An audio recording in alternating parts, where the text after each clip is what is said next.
अस्सलाम वालेकुम स्टूडेंट्स। बेटे आज के लेक्चर में हम लोग लिमिटेशन ऑफ कॉम्पटन इफ़ेक्ट देखेंगे। इससे पहले हम डिटेल स्टडी कर चुके हैं कॉम्पटन इफ़ेक्ट क्या है, उसके मैथमेटिकल ट्रीटमेंट सब कुछ हम प्रीवियस लेक्चर में डिस्कस करके आ चुके हैं। अच्छा, कुछ लिमिटेशंस थी, कॉम्पटन इफ़ेक्ट पूरा स्टडी कर चुके हैं हम, उसका एक्सपेरिमेंट भी रिजल्ट भी स्टडी कर चुके हैं। अब उसकी लिमिटेशन क्या थी, जिनमें से हम कुछ लिमिटेशन यहाँ पे डिस्कस करेंगे। सबसे पहली और मेन लिमिटेशन जो है वो ये है, एनर्जी रेंज लिमिटेशन। अच्छा, इससे क्या मतलब है एनर्जी रेंज लिमिटेशन से? जैसे कि आप लोग से कहा गया कि बार बार एक चीज़ को डिस्कस किया जा रहा है कि photo electric effect, Compton effect and pair production, ये तमाम क्या है, एनर्जी और मैटर की इंटरेक्शन है। मैटर कौन है? इलेक्ट्रॉन, और एक पर्टिकुलर रेंज ऑफ एनर्जी जब इंटरेक्ट होती है। अगर हम बात करते हैं विजिबल की और यूवी की, तो उस पर जो इफेक्ट होता है वो फोटो इलेक्ट्रिक इफेक्ट होता है। और अगर उससे हायर एनर्जी यानी कि मिड रेंज एनर्जी की अगर हम बात करें, यानी कि एक्स रेज की और गैमास रेज की, तो वहाँ पे जो डोमिनेंट इफेक्ट है यानी कि जो हो रहा होता है वो क्या होता है? कॉम्पटन इफेक्ट होता है। तो कॉम्पटन इफेक्ट जो है वो लो एनर्जी फोटॉन्स जैसे कि विजिबल लाइट, इसके लिए नहीं है, ये इफेक्ट निग्लिजिबल है, क्योंकि जो एनर्जी जो ट्रांसफ़र हो रही है वो बहुत ज़्यादा स्मॉल है। और आपको कॉम्पटन इफेक्ट में जो एनर्जी रिक्वायर्ड होती है वो इतनी स्मॉल एनर्जी नहीं चाहिए होती। अब आते हैं सेकंड लिमिटेशन पे। अच्छा, कॉम्पटन इफेक्ट जो है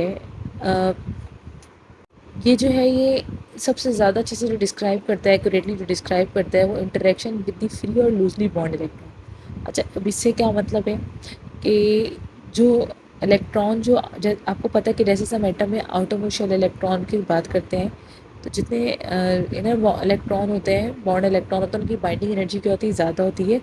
और जो आउटर ऑर्बिट्स के इलेक्ट्रॉन हैं उनकी एनर्जी क्या होती है? कम होती है। कॉम्पटन इफेक्ट की एजम्पशन में से एक एजम्पशन ये थी कि इसका जो इलेक्ट्रॉन से जिसे इंटरेक्ट करता है फोटोन, एक्सरेस फोटोन, उसकी एनर्जी क्या होती है? वो क्या होते हैं? फ्री इलेक्ट्रॉन होते हैं और रेस्ट इलेक्ट्रॉन माने जाते हैं। उसका रीज़न हमने ये बताया था। क्यों? वैसे तो इलेक्ट्रॉन फ्री नहीं, यानी कि रेस्ट इलेक्ट्रॉन नहीं होता या फ्री नहीं होता। हम इसका रीज़न ये बताते हैं, हम कहते हैं कि क्योंकि जो फोटोन इंटरेक्ट कर रहा है उसकी एनर्जी इतनी ज़्यादा होती है इलेक्ट्रॉन की एनर्जी से। अब अगर इलेक्ट्रॉन इनर ऑर्बिट का इलेक्ट्रॉन होगा तो उसकी एनर्जी क्या होती है? ज़्यादा होती है। तो हमने यहाँ पर जो लिमिट रेंज बताई है कि फोटोन की एनर्जी इतनी ज़्यादा होती है as compare two electron which is bound with the atom और मॉलिक्यूल्स, तो जिसकी वजह से वो क्या होता है? फ्री इलेक्ट्रॉन माना जाता है। तो Compton effect is most accurately describe for interaction with the free और लूजली बॉन्ड इलेक्ट्रॉन। तो यानी कि जो इसमें जो सेकंड लिमिटेशन थी कि जो इनर इलेक्ट्रॉन है उससे इंटरेक्शन को स्टडी नहीं किया गया था, उसका इफेक्ट नहीं डिस्कस किया गया था। अच्छा, इसके बाद क्या है कि कॉम्पटन इफेक्ट ने जो डिस्क्राइब की थी, इसका अगर जो हमने रिलेशन ड्राइव किए लास्ट लेक्चर के अंदर अपने, इसमें वाजे है कि delta lambda is equal to H over M not C square 1 minus का कॉस थीटा। अब थीटा क्या है? स्कैटर्ड फोटोन, जिस फोटोन स्कैटर्ड किए उसके एंगल को इंडिकेट कर रहे हैं। तो कॉम्पटन इफेक्ट जो है वो डिस्क्राइब कर रहा था relationship between angle of scattering and the change in wavelength. Delta lambda है, जो वेवलेंथ में चेंज आ रहा है वो किस पे डिपेंड कर रहा है? स्कैटरिंग एंगल पे डिपेंड कर रहा है। और अगर यहाँ पे अभी हम ग्राफ देखें तो यहाँ ग्राफ में दो पीक्स नज़र आ रही हैं। अच्छा, अभी दो पीक्स इस चीज़ को डिफ़ाइन नहीं किया था इसने, यानी कि एक पीक तो वो बता रही है जो ये एक्सपेरिमेंट से मिली है हमें रिजल्ट ना।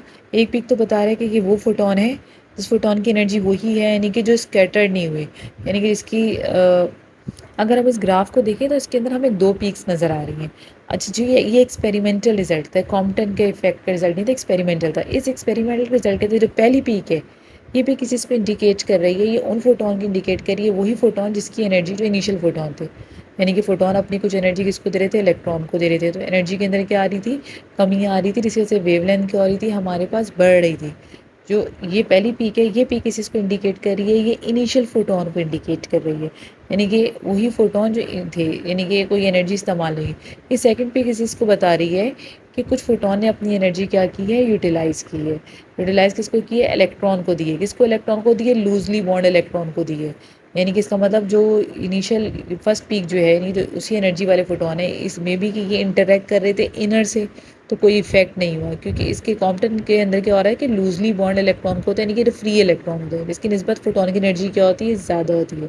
तो जो दो पीक्स थी एक्सपेरिमेंटल रिजल्ट था, लेकिन कॉम्पटन के इफेक्ट में खाली उसने डिस्कस किया था कि वेवलेंथ का और स्कैटरिंग चेंज जो आ रहा था, स्कैटरिंग एंगल था, उसके दरमियान उसने रिलेशन बताई थी। इन दोनों पीक्स को डिफाइन नहीं किया था।